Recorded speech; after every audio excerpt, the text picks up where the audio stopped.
Good evening or good morning, wherever you're watching from. Welcome to Fortunes Hiding Down Under TV.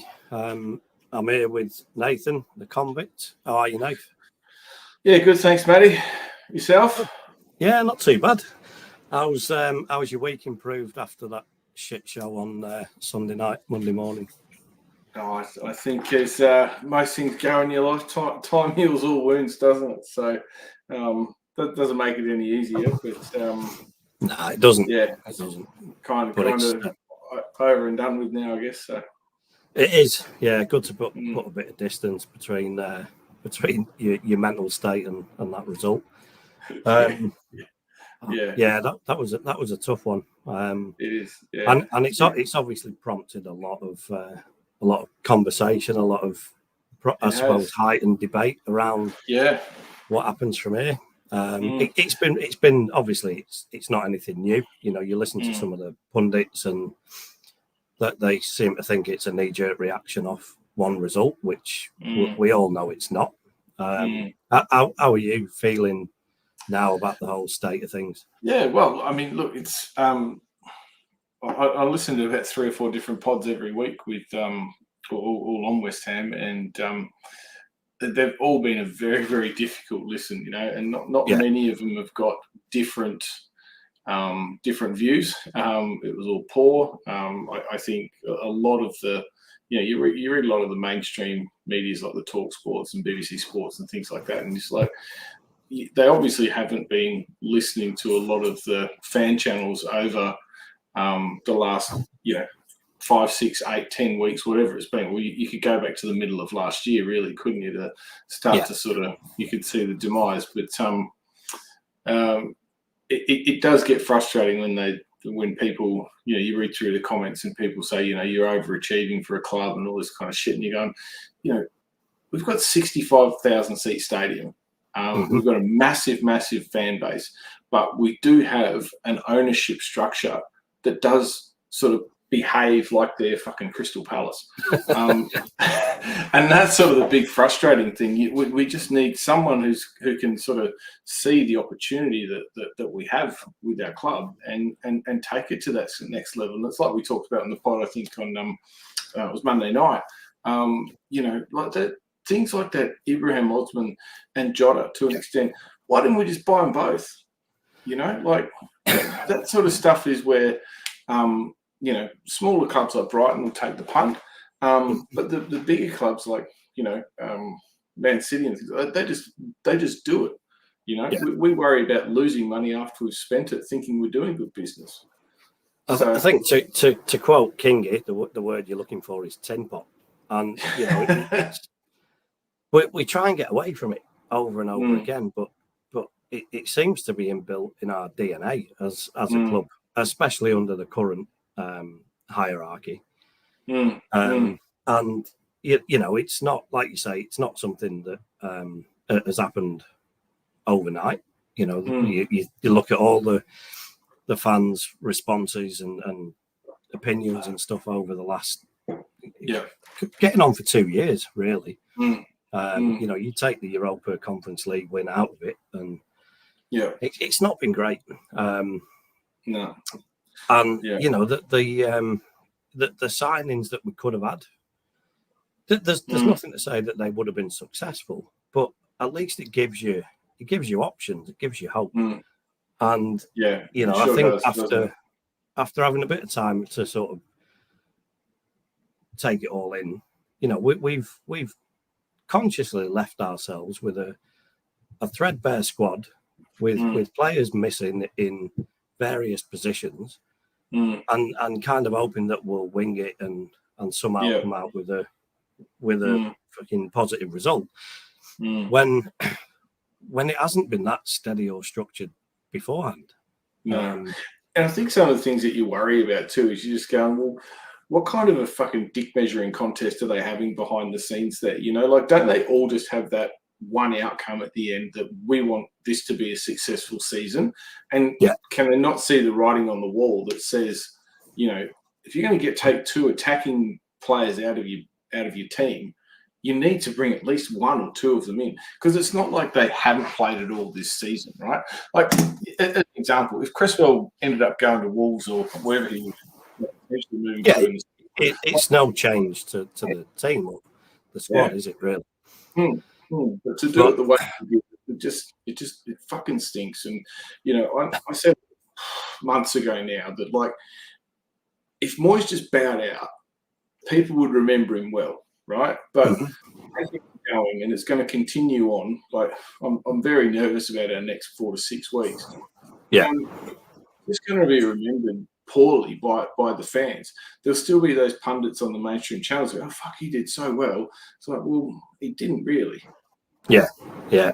And I was thinking about that as well. Like, even now, it's still a good opportunity for him to bow out. You forget about the 6-0 aside. If he was to come out now and say, look, this is as much as I can do, it's time for someone else to take it on, you'd almost forgive him, because we're only 8 months out from him winning a trophy.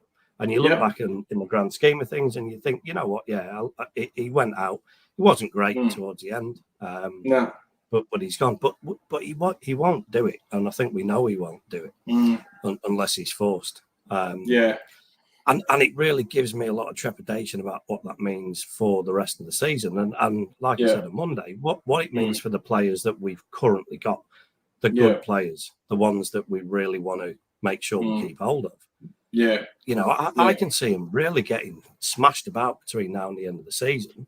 And, if any two of Kudus, Paqueta, Bowen, Alvarez, if they leave, which, we carry on with this shit show, you'd understand why they want. It puts us right back to square one. It does, and there's every chance that could possibly happen too, isn't it? So, I mean, the one thing about the more that you sit back and absorb what's happened, especially in the last few days with the Arsenal result, and it's the same with the Fulham result. Like, yes, the manager has to take a fair bit of blame for that, but the way that the players conducted themselves was just as fucking atrocious. So, absolutely. It was one of the big thoughts that I had for you was, like, from what you remember of the game or the half that you saw of the torture, like, who has to be who has to sort of, I guess, be that sacrificial lamb that has to go. Like, who keeps their spot? Who stays? Yeah. Look, I don't. Obviously, nobody had a good game. I think that's fair to say. Possibly Alvarez, you would say, would be the only one that came out with any sort of dignity from it. But I think, you look at the back four. Emerson, to me, Emerson's not the problem. He's a good player. Soufal, we all like him. He's limited. We know that. But have we got anyone better? You put Ben Johnson there. You could argue which is the better choice. I think that the central defence is obviously a massive issue. You can say Agard's good and Zuma's good. We've shipped 9 goals in the last 2 games. Absolutely. I mean, I personally, saw a stat online earlier on this week. I think as a centre-back pairing, they've got the worst goals conceded. They've let in the most goals, And you saw he was top of that list for clean sheets was Craig Dawson, and I think it was Dawson and Ogbonna. And look, on Ogbonna, I'd put him in for not for technical ability, not for legs, for pure heart and passion. I'd have him in the next game. No, I think agree with that. The sacrificial lamb we're talking about, to me, Souček is a standout. I think Ward-Prowse as well could probably benefit. And I caveat all this by saying he'd benefit from some time out. Under Moyes, under the same structure, I don't know if it would be a benefit. But they're two that I think you just look and you think, well, the pedestrian at the moment. That they really are. My thoughts this week have been, put Ben Johnson back in the middle where he looked good. Give Cornet a start because he's a naturally left-sided player. Yeah. And as I'm doing that, I'm thinking, well, we're clutching at fucking straws here. We're literally trying to make something out of a shit show. But I think everyone would agree. You look at Souček being picked in that team over and over again. And it's nothing personal. I love the guy. I don't necessarily want him out of the club. I'd love him there. Yeah. But to have him starting every game, it just it sends a message to us, to the team, to his teammates that this is how we he can do no wrong. Yeah. And without pointing too many fingers, I think it was the Tielemans goal that he drifted out to the left before he shot and buried it. And I still think that what's his name? Fucking Areola could have done a little bit more, but Souček just kept running in a straight line, basically right next to the second player, which I can't remember who it was. There's no awareness of what's going on around him. Unless the ball's in the air and he can head and clear it, he doesn't really care. So I agree with you. I think he should go. I think, as much as I haven't been that big a fan or advocate of Danny Ings, like he did so well when he played in that 10 role. Why not give him another crack? And maybe you're right. Maybe Ward-Prowse does need a bit of a break. There'd be fuck all games this year that he's actually missed, right? Yeah. So give him a break. And I think, how you going, Kieran? Thanks for your commentary here, mate. I mean, he said something here about it as well. I think he's absolutely right. Give him a crack. See what he can do. I know he's been average, but I mean, it is his position, right? And if there's anything that sort of, beware of the old wounded bull a little bit, like as if he doesn't have something to prove. I'll tell you what, I've said it before quite clearly, and I'll hold my hands up to it. I said I wanted Cornet out of the club, and I never wanted to see him play for us again. Yeah. Right now, my preference would be to put him on the left-hand side. And it's indicative of the lack of options we've given ourselves by not only selling Fornals and Benrahma, who, like you say, they're not world beaters, they're not guaranteed starters, but they've been in and around the team, and to get rid of them with nothing coming in. All right, you could argue we've got Antonio coming back through the middle, but fucking hell. I mean, we know about Antonio. Fucking love him to death, but he's fast turning into the modern day Carlton Cole, isn't he? Yeah, without a question. Especially now with his punditry as well. Oh man, look, we've got a few comments coming in. So Kieran, thanks for that last message. He says, "Good day. That was a fucking beauty." I think he's talking about the Arsenal game. Alan Dunn, evening boys, evening. Alan, thanks for joining us. Stuart Angus. Greeting, lads. Looking forward to my weekly Hammers words of wisdom. Fucking hell, you come to the wrong place then, haven't you? There'll be no wisdom in it. Hang on. My missus gives me the night off from watching Emmerdale because she knows it's important. Cheers. Question for you then, Stuart. If this had been yesterday on Valentine's night, would your missus have given you the day off? And look, you're very safe in this circle. So if you say yes, you'd be completely supported. One from Richard. Do you want to read that out? No? Yeah, how you going, Richard? Thanks for the comment, mate. And I do agree with this, but the main problem is and always has been Sullivan. I thought maybe things have changed when the appointment of the director of football, but unfortunately not. He still seems to sell up and go. So he needs to sell up and go. Yeah. Look, I could not agree more. And I'll be honest, I think, myself and a lot of people probably would have said that from the day that him and Gold bought the club. Gold's a different proposition slightly, but I always remember listening to the Birmingham fans, and a close mate of mine who's a Birmingham fan said, look, they just fucking rape the club for want of a better expression. You can look at it from, yes, he's given us money, and we've spent 500 million under Moyes in the last 4 years.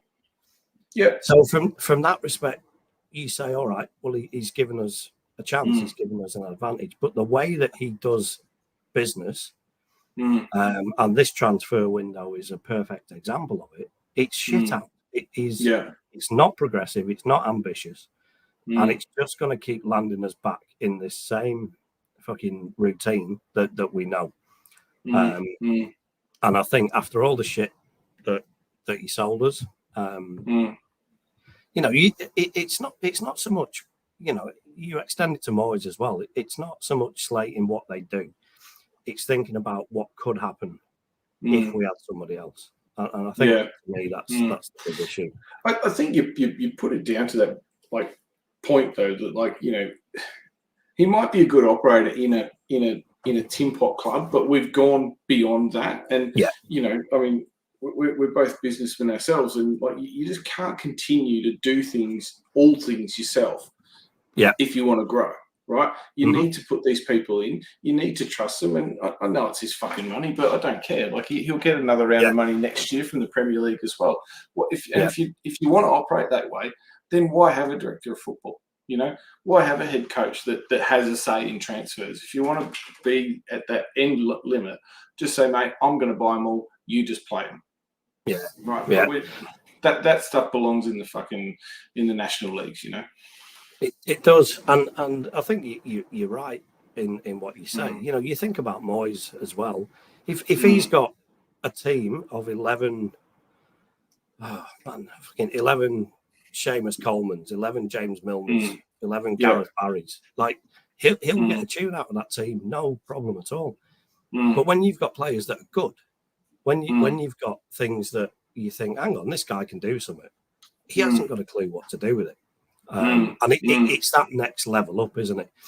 You know, and you listen to all these fucking bullshit that's come out from pundits this week about, you know, we're always fighting relegation. We should be grateful for where we are. Well, do you know what? We are, and we are grateful for fucking what Sullivan and Moyes have done. But they now need to fuck off and let us move on and let us progress. It is my opinion, anyway. Yeah, no, and you're not going to get any argument from me out of that. So, and it is Mr. Tuk Tuk, Nick among Sudi Arani. I think we are over analysing things. We are where we are. Let it be. I've just constructed a sentence there that wasn't even there. But he's on the same level as Kingy, really, isn't he? Right? and look, we are overanalyzing things, but that's what we do. Like you can't just. The reason that we love West Ham and the reason that we love football is because it's an escape, right? It's not real life in a way. It is obviously. So we do not overanalyze it because that's what we fucking do. So yes, we are overanalyzing, and we make no excuses for it. That's right. So Kieran, we've already read that one out. Yeah, we did. Yeah. Darren Higgins, trust you are well. Good early evening from Thailand. Come on, you. How you doing, mate? Yeah, it's hopefully it's not too humid over there. Oh, what do you think the weather was like today, Nave? Oh, mate, I was in aircon all day, so I couldn't really tell you. But that was I. And I went to my daughter's assembly at 2:00. Black jeans, long sleeve shirt, sweating my absolute bollocks off. Rookie error, hey? Yeah. Kieran says Stuart must be desperate. Oh, that's a bit harsh. Come on. Come on. Yeah. And yeah, how are you, Wasim? Good to hear from you as well, mate. Yeah, thanks for joining, Wasim. Yeah. I think this is kind of what I was leading to. Mr. Tuk Tuk's gone on to say, you know, positive things will come out of a 6-0 defeat. That's my hope. I tend to believe it as well. Like, I mean, we couldn't get much fucking worse. So you think that any progression on that is better than what we can do. So yeah. All right. Well, that's probably a good point to sort of ask the question then. So look, I agree. Normally, after a 6-0 defeat, you would think it can only get better. And look, it will. I don't think we're going to get beat 6-0 again this weekend. So it can only get better. Mm. But when we talk about things getting better from here, what do you think is going to happen over the next few weeks, Nath? What do you think getting better looks like from here till the end of the season? Well, I think first and foremost, like getting a fully fit squad back, which is only really Paqueta and Antonio, that will help improve things because it just adds a different element of like unpredictability to our play. I would hope that the boys have taken a fucking good hard look at themselves and just gone, well, regardless of how we feel about the style of play or anything like that, we're professional footballers and that kind of stuff isn't good enough. And a few shake-ups happen and people get a little bit focused. I guess one thing that like we all know the quality of Calvin Phillips, right? So yeah, you would hope that he is going to get better and he will make us a little bit better, a little bit more solid. So, I mean, for me, I think that's probably the most predictable positives. We can't bring anyone else in. So that's but, maybe there's some opportunities that'll be presented to some of the youth players as well. And, they put in a good showing. Yeah, that's fair enough. I think that the question I'd have to that is, if Phillips come in, which you would expect him to, because, this isn't a new signing that you're going to see how he gets on. This is a proper, decent player. Yeah. Who does he come in for? Is it going to be Souček? Fucking pray to Jesus, mate. And that would be so good. Stuart Angus has said it, call me cynical, but it seems to me that the last debacle was a player's revolt against the crap Moyes set up. I can see where you're coming from. I disagree in that I genuinely do not think that any of our players would purposefully go out to revolt or not try and win the game. But having said that, I've played in games myself where you're getting beat. The guy on the sideline calling the shots, you're just wondering what the fuck he's doing. You try your best, but you just cannot execute what you're supposed to do the way you're supposed to do it because you don't believe in it, because it's not working and it's not working. And that's probably my biggest fear between if Moyes stays now till the end of the season and that carries on, what that's going to look like in terms of results. Yeah, it scares me. It really does. But it is that definition of insanity, isn't it? That like you just keep doing the same thing and expecting a different result. So I would, if he picks the same side that he did against Arsenal, you would have to sit there. Like if it was me as an owner, I'd just be going, "What the fuck is this bloke doing?" But his logic would be, he's picking that team and we're playing Forest now instead of Arsenal. So that same team, those same tactics should bring the result home. And look, I've no doubt over the next 4 games, we'll get a win. We'll get a win, maybe 2. But it won't be because of anything that he's done. It'll be because 1 or 2 of our players turn it on. We have those moments that Kingy talks about. I think we're like a fucking car that's skidding out of control. Sometimes we'll find the middle lane again and we'll look like we're fucking cruising down, and then other times we'll hit the railings and it's not good. No. Wazim reckons the players will have to roll the sleeves up. Moyes will do nothing. Darren Higgins, hope your artisan. Artisan. Artisan. Is that what it's supposed to We'll call it that, yeah. All right. Well, Kieran knows what he's on about because it's all good, Darren. Well, look, glad to hear that your Artisan's doing all right. Just carry it amongst yourselves, boys. You can read that one, Dave. We touched on that before. Yeah, I did. Yeah, thanks for the comment, Richard. One of the club with still 2 players who are being used in an already small squad and keep one that never gets used is just so ludicrous. And what exactly do they think was going to happen? Yeah, it's a very, very, very good point. But I think I sort of alluded to it a little bit on the Monday show that you know, we've always seemed to have had that policy sort of, you know, one out, one in sort of thing. And, you know, I wouldn't have been surprised if it got to the end and said, right, well, that's it. If we can't agree on the players coming in, no one's going out. But then, you know, Fornals and Ben Rama just kicked up that much of a stink and said, fuck, I'm not going to strike if you don't sell me.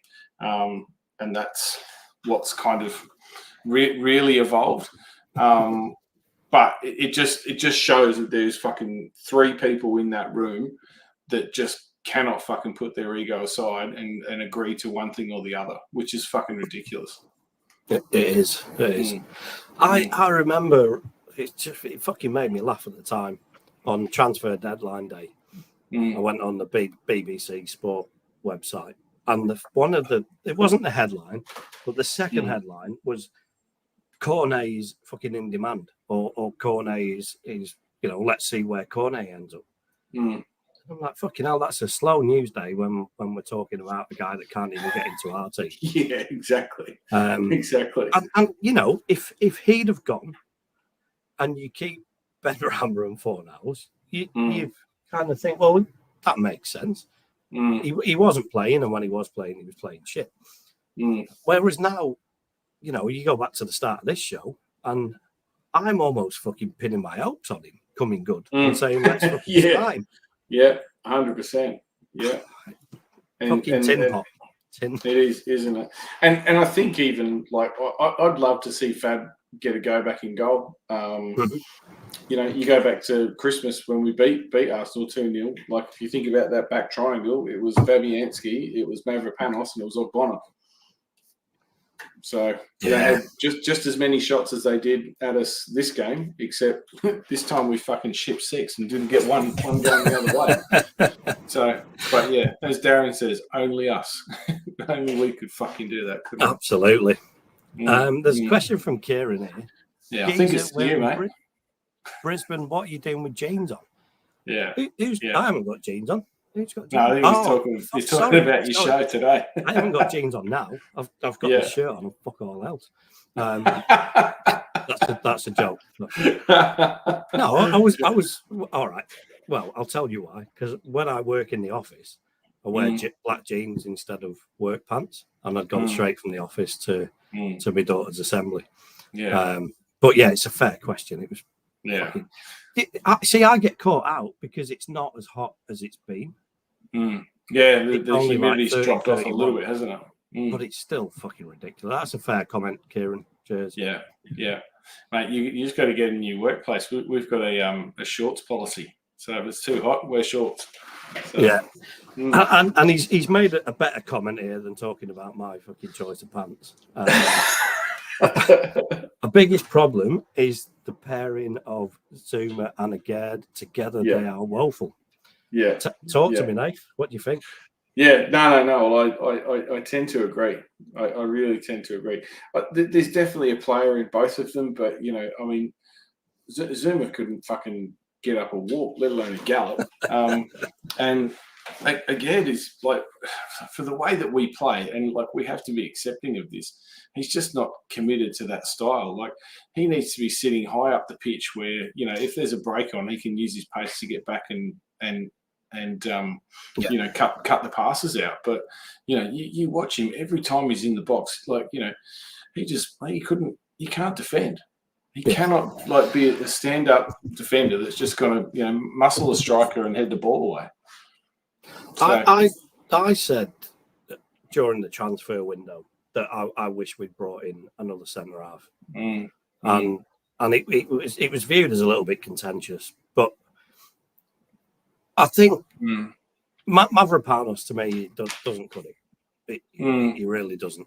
Agard has always been seen as the one that, you know, he is a quality player, or a quality player waiting to happen. Zouma, to me, is Zouma. You know what you're going to get.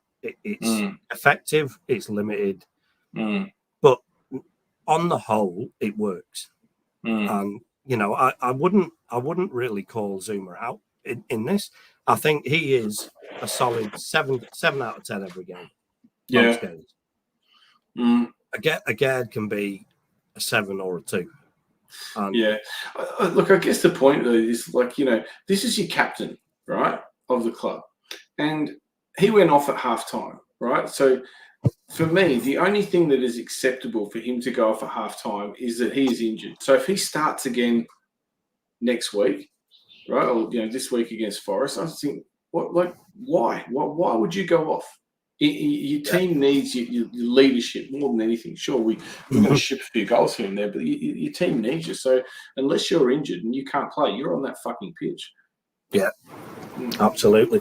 So, question then. So we've got Forest this weekend, and unless I've written it in my diary wrong, and I do mean written, my missus keeps slagging me off for actually writing things in the diary. It's on Saturday. Is that right? It is, yeah.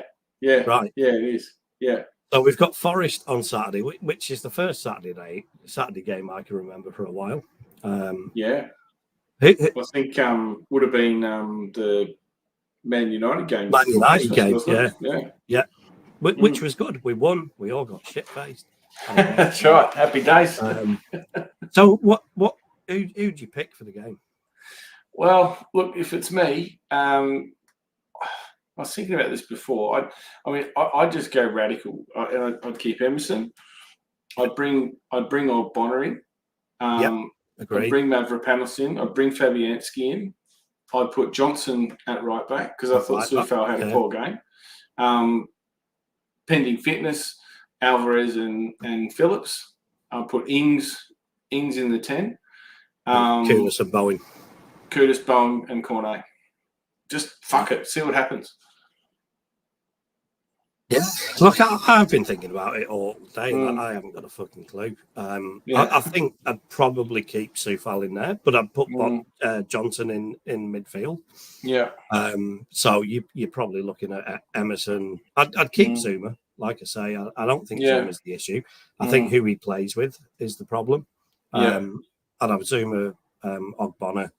I'd keep Sufal at right back. I'd have Alvarez. I'd have Johnson. Who else have we got? I'd keep Ward-Prowse in, and then Kudus, Ings, and Bowen, and just fucking see, because it cannot be any worse, can it? Like no, unless we get beat 5-0, it's not going to be any fucking worse. Yeah, and I think that the real thing for me that has, I suppose, showed me where I'm at with everything is. Normally for this type of game, I'd be excited. I'd be thinking, we can get a win. We can get back on track. Right now, I don't think it fucking matters. We win, we lose. It doesn't matter. It was about keeping up with that top 6, that top 7. So to me, that's fucking gone. That has gone for the season. And I know that's just my opinion, but I hope we win. I wouldn't be surprised if we didn't. I wouldn't be surprised if we got a draw. And if we do win, yes, I'll be happy. But I'm not going to be fucking excited and thinking everything's rosy again. I mean, I'm just looking back at their last 4 or 5 results. I think they've picked up 1 point. Looking at this, so they lost 3-2 to Brentford. Then they lost 2-1 to Arsenal. They drew with Bournemouth, I think. Yeah. They drew 1-1 with Bournemouth, and then they lost 3-2 to Newcastle. So I mean, that they would be fancy themselves against us too. I think they would. I really think that they will go into that thinking we've got a chance here. And why wouldn't you? Why wouldn't you? Yeah. So Wazim reckons whatever happens next year, it's a massive rebuild job. Look, I kind of agree. I think if we carry on this situation till the end of the season, yes. I think if we make a change and get someone in now, I don't think it needs to be a massive rebuild job. I think it could still be what it potentially looked like at the start of the season of, decent players coming in. Alvarez and Kudus, and I'm building on that, but that's not going to happen without a change, in my opinion. No, I tend to agree. And let's not throw the baby out with the bathwater just yet. Like we are still sitting eighth, not comfortably by any stretch of the imagination. You know, Brighton are below us by a point, Chelsea are below us by 2, Wolves are below us by 4 in 11th. So, but you know, this is the time is now. Like we need to sort of get some decent points out of these next 4 games to just stay in touch with that. You know, 6 and 7. And look, you never know what's going to happen from there. So, do you want to just Richard just put up his team there? So crack on. Ariola in goal. Fair enough. Mavropanos, Ogbonna, Johnson, Emerson. Okay. Yeah. Phillips, Alvarez, JWP, Kudus, Cornet, and Bowen. Yeah. Fuck. Look, I wouldn't play Mavropanos. I'd play Zuma. But fuck. Yeah, I'd rather see that than the same that started the last couple of years. Yeah, because you remember all that chat at the start of the year too. Like, I mean, it was anyone can play in that 9 role. When we were talking about needing that striker, and Cornet's name was thrown up there just as much as Bowen's. So, you know, let's see what he can do.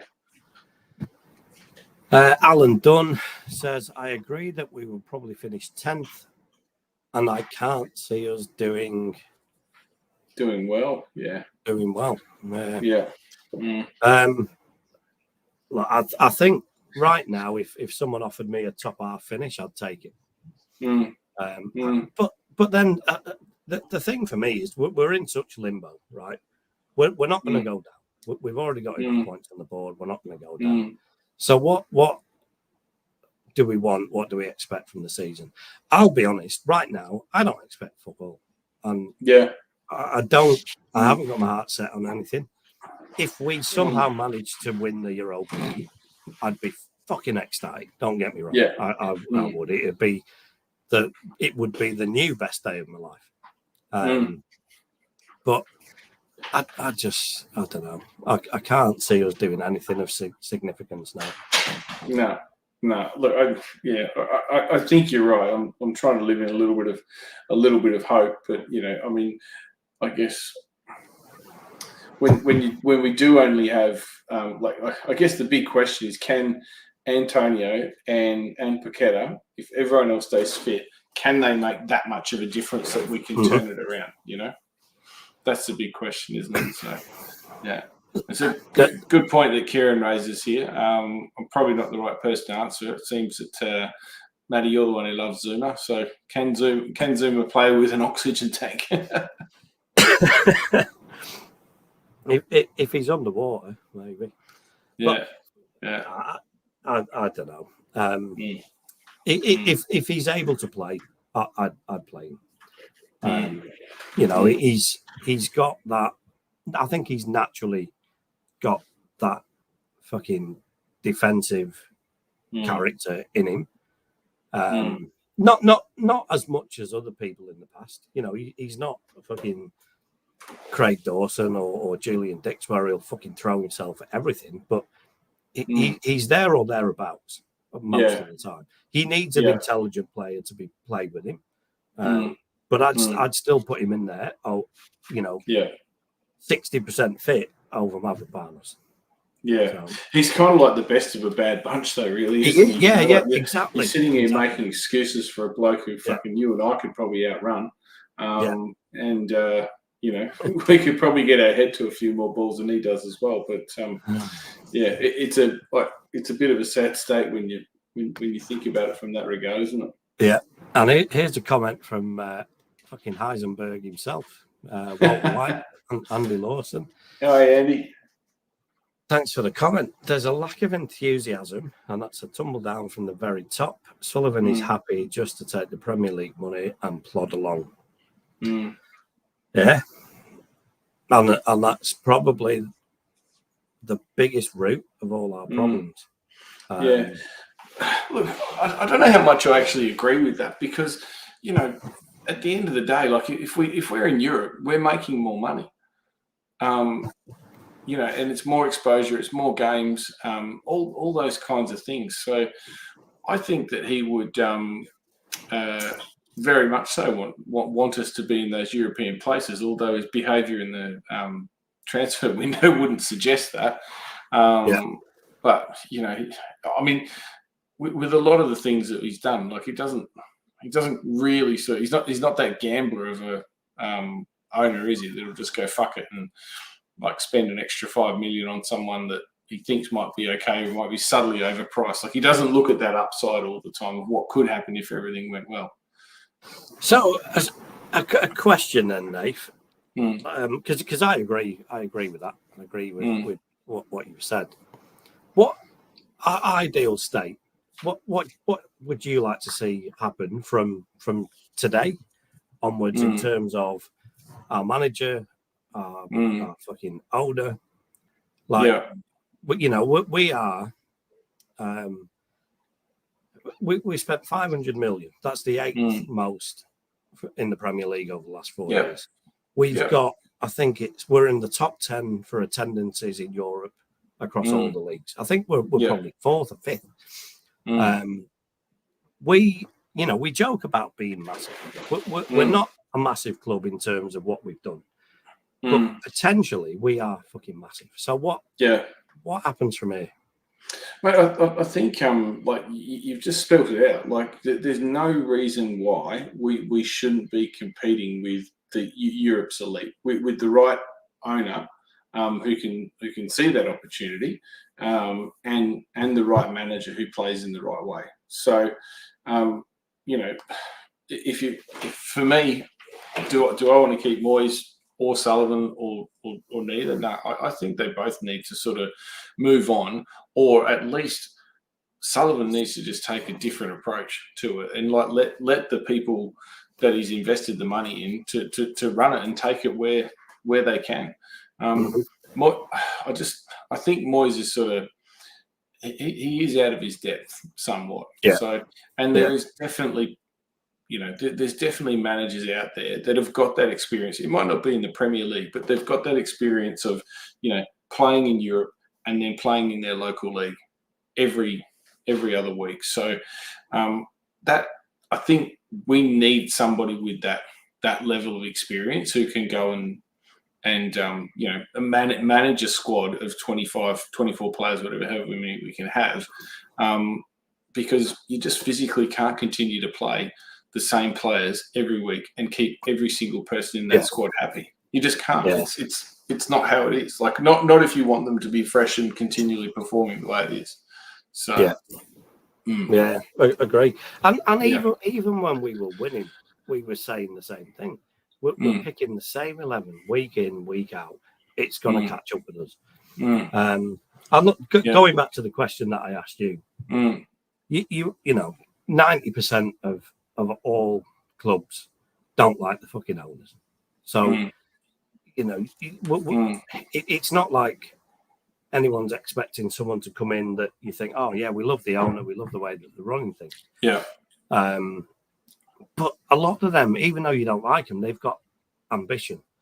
And you know, you could look at Sullivan and say, well, he's got ambition. He's given you money. Yes, he's given us money, but on certain things at certain times, at crucial times, he has shown time and time again that he's not prepared to take that risk. He's not prepared to take that gamble. You know, this transfer window being a prime example. We could have got a striker in, and for the sake of 2-3 million, which is what fucking 100 pints at the London Stadium, he's about 4, isn't it? and now we're in this situation where we're looking at trying to fit players in to get a result. I think, you know, from my perspective, it's almost crunch time. You know, what do we want to be? Because you look at some of the shit that we see, you know, 62,500 capacity, second only to fucking Dortmund and Man United, you know, bigger than Arsenal, Tottenham, whatever. We're spending money. We've been in Europe, 3 times in the last 4 years or whatever it is. And yet, where are we going? We're going fucking backwards. So anyone coming in and changing that doing that course correction, but it's just not happening, and we're just being made to sit through this dross shit, absolutely, and be told you should be grateful for this. You've won a cup, you're in Europe. Well, yeah, we are grateful, but we're also fucking pissed off that nothing's happening off the back of it. So anyway, I fucking digress. We'll get back to some comments. Alan Dunn says lack of a decent bench and manager with more than one game plan is killing us. Agreed. Fuck him off. Yeah. I would like to see Moyes take a couple of weeks off and let Sullivan lets you four pick the side. And if it proves successful, which it would, you guys get a career change. Right. Fucking hell. I'm all for it, Stu. Yeah. Although we don't tend to agree on a lot of things. I could only imagine it's at the selection table. So we could do that. We'd have about 15 players in the starting. Yeah. It'd be a lot of paper, rock, scissors, I think. So it's the only fair way to run the world. Here's a comment from Jeff. We are a different team with Pac-Man in the side. When he returns, we will win games. I don't doubt that for 1 minute. I think he is. We've missed him big time. Not just for him. I think Bowen's missed him.